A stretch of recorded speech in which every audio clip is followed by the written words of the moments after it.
လူကြီးမင်းတို့ခမညာကျေးဇူးပြုပြီးတန်းစီပေးကြပါမပြည့်မစုံတဲ့ရုံရင်ဆန်ခတ်မလုပ်ကြပါနဲ့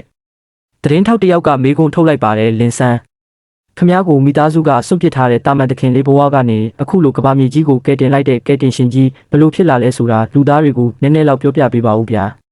အဲ့ဒီအချိန်မှာလင်ကျိုးလို့ခေါ်တဲ့ထိုမျိုးသားကတက်ပြင်းချပြီးတီတီငိမ့်ငိမ့်ပဲပြန်ဖြေလိုက်ပါတယ်လူသားတွေကဘာပြက်ကတ်ထဲမှာပြန်လဲနိုးထလာနိုင်ဖို့အတွက်ကျွန်တော်ဟာနေမအားညမနာနီးပညာအသစ်တွေကိုစူးစမ်းတီထွင်ခဲ့ရတဲ့ကြောက်ရွံ့မှုတွေကိုအနိုင်ယူပြီးနေတိုင်းတွေးဆနေတဲ့ဇွန်ဘီတွေနဲ့ရင်ဆိုင်ရင်းဒီနေရာအထိတရွေ့ရွေ့ရှောက်လန်းလာခဲ့ရတာပါသတင်းထောက်ကမျက်လုံးဝိုင်းသားနဲ့ဓာရီအကုန်လုံးကတကယ်ကြီးလားပြားလို့မေးတဲ့အခါလင်ကျိုးကပြုံးပြီးစိတ်ထဲကနေရေရွတ်လိုက်ပါတယ်တကယ်တော့ဓာရီအကုန်လုံးကအလိမ်ညာတွေပေါ့ဗျာတကယ်တော့လင်ကျိုးဟာခေတ်သစ်ကကုမ္ပဏီတစ်ခုရဲ့အဆင့်မြင့် HR ဝန်ထမ်းတစ်ယောက်ဖြစ်ပြီးလူတော်တွေကိုစီယုံရတဲ့မဟာဗျူဟာပိုင်းမှာဆရာကြီးတစ်ယောက်ပါဒါပေမဲ့မထင်မှတ်ပဲသူဟာကဘာပြက်ကတ်ကြီးဖြစ်ပွားပြီးနှစ်ပေါင်း250အကြာကရှုမိသားစုရဲ့လေလွင့်နေတဲ့သခင်လေးအစ်စ်အမှန်ခန္ဓာကိုယ်တွေကိုခေတ်ကူးကူးပြောင်းလာခဲ့ပါတယ်ဒါပေမဲ့ကဘာပြက်ကတ်ထဲမှာအားလုံးကတိုက်ခိုက်ရေးစွမ်းရည်တွေနိုးထလာချိန်မှာသူရရှိခဲ့တဲ့စွမ်းရည်ကတော့အဆင့်မရှိတဲ့ဇွန်ဘီဆွဲဆောင်မှုစွမ်းရည်ဖြစ်နေတာကြောင့်မိသားစုကသူ့ကိုအိမ်ပေါ်ကနေဒုတိယအကြိမ်မောင်းထုတ်ခဲ့ပါတယ်မိသားစုဝင်တွေကနင့်လိုအဆင့်မရှိတဲ့စွမ်းရည်နဲ့ဇွန်ဘီတွေကြိုက်တဲ့အခါဖြည်းဖြည်းကြိုက်ပါလို့တောင်းပန်မလို့လားဟာဟာငါတို့မိသားစုကအတုံးမကျတဲ့ကောင်ကိုမကြွေးနိုင်ဘူးဆိုပြီးနှင်ထုတ်လိုက်ကြပါတော့တယ်ဒါပေမဲ့သူတို့မသိတာကလင်ကျိုးဇွန်ဘီတွေဝိုင်းရံခံရတဲ့အချိန်မှာပဲသူဟာထူးဆန်းတဲ့ဇွန်ဘီဝန်ဆောင်မှုစနစ်နဲ့ချိတ်ဆက်မိသွားခဲ့ပါတယ်သူဟ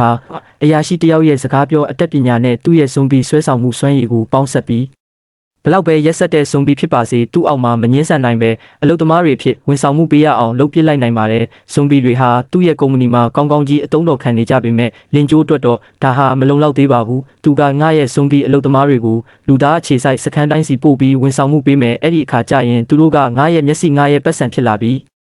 ငါကဒီကဘာပြက်ကတ်ရဲ့အစ်စ်မှန်ဘရင်ကြီးဖြစ်လာမှလို့စိတ်ကူးရင်နေပါတယ်အဲ့ဒီအချိန်မှာစနစ်ကနေဂုဏ်ယူပါတယ်ကုမ္ပဏီအောင်မြင်စွာတည်ထောင်ပြီးပါပြီကြော်ညာအခမဲ့လုပ်ပိုင်ခွင့်ပေးအပ်ပါတယ်လို့သတင်းစကားရောက်လာတာကြောင့်လင်ကျိုးကချက်ချင်းပဲကဘာအနှံ့ကိုကြော်ညာတွေဖြန့်ဝေလိုက်ပါတော့တယ်အဲ့ဒီအချိန်မှာ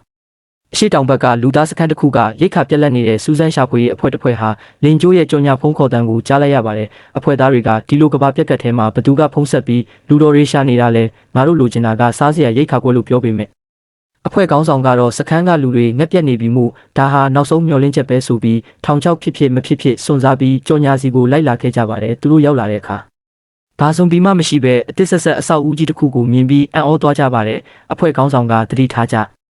ငါတို့ရှာနေတဲ့လူတော်ကဒီထဲမှာရှိနိုင်တယ်အရေးမကြီးရင်လက်နက်မထုံနဲ့လို့အမိတ်ပေးပြီးဝင်လာခဲ့ကြပါတယ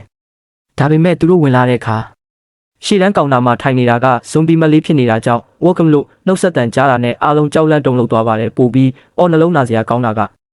ထဲမှာရှိတဲ့အဆင့်6ဇွန်ဘီတွေအားလုံးဟာကွန်ပျူတာတွေနဲ့စာရွက်စာတမ်းတွေကိုကင်ပြီးလူတွေလိုပဲရုံးလုပ်ငန်းတွေကိုအသေးအတန်လုပ်နေကြတာပါဝန်ထမ်းတွေကခေါင်းဆောင်အဆင့်6ဇွန်ဘီတွေရုံးလုပ်နေကြတယ်ဗျာအတိတ်ပဲမရှိလိုက်တာပြန်ဆုတ်ကြရအောင်လို့ပြောနေတော့အနောက်ကနေအဆင့်10ဇွန်ဘီကြီးတစ်ကောင်ကသူတို့ကိုစိုက်ကြည့်ပြီးအလုရှုပ်အောင်မလုပ်နဲ့ထွက်သွားလို့អော်လိုက်တာကြောင့်အားလုံးတေးပေးနီးပြီဆိုပြီးဒူးတုံကုန်ကြပါတယ်အဲ့ဒီအချိန်မှာပဲအပေါ်ထက်ကနေလင်ကျိုးဆင်းလာပြီးအကုန်လုံးအလုတ်ရက်လိုက်စမ်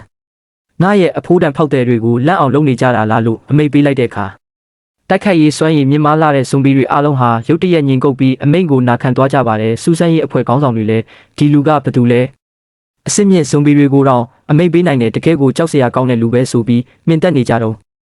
့လင်ကျိုးကပြုံးပြုံးလေးနဲ့ရှေ့ကိုရှောက်လာပြီးတထေးတို